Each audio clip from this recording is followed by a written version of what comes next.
రకాలుగా చూసుకుంటారు మీరు? కోట్లు కోట్లు పెట్టి సినిమాలు తీస్తాండ్రే. మరి ఆ రోజుల్లో కానీ కోట్లు ఈ రోజుల్లో ఎందుకు అవుతున్నాయి? ఈ రోజుల్లో ఒక హీరోకి వచ్చేసి కోట్లు కోట్లు ఇస్తారు. ఏమిటికి ఇస్తారు? వాళ్ళకి ఏం తక్కువైంది? ఏం తక్కువైందని కోట్లు కోట్లు ఇస్తారు? తగ్గియాలి కదా. ఆడ తగ్గియండి. ప్రజల నోరు ఎందుకు కొట్టాలా? ప్రజల నోరు ఎందుకు కొట్టాలా?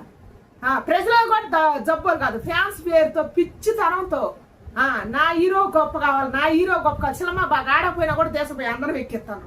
పిచ్చి పిచ్చిగా ఇంట్లో 10 రూపాయలు ఇవ్వలేనాడు కూడా సినిమా పోయి 2000 చేస్తాడు. తెలుసా? పాలాభిషేకాలని అయ్యని ఇయ్యని. ఆ హీరో ఇల్లు చూడు ఎట్టుందో, మన ఇల్లు చూడు ఎట్టుందో, వాడి పొదేశం చూడు ఎట్టుందో, మన పొదేశం చూసుకో ఎట్టుందో, వీడి పొదేశం చూడు ఎట్టుందో తెలుస్తుంది. సిగ్గు వత్తి ఇప్పుడు ఈ వీడియో చూసి ప్రతి ఒక్కరికి సిగ్గు రావాలని నేను కోరుకుంటున్నా. దయచేసి పిచ్చితో జీవితాలు నాశనం చేసుకోవద్దు. హీరోల మీద పిచ్చితోటి. ఒక్కొక్క హీరోకి 10 మంది ఉంటారు. కనీసం కాలు బూటు తొడగటానికి కూడా ఒక మనిషిని పెట్టుకుంటాడు.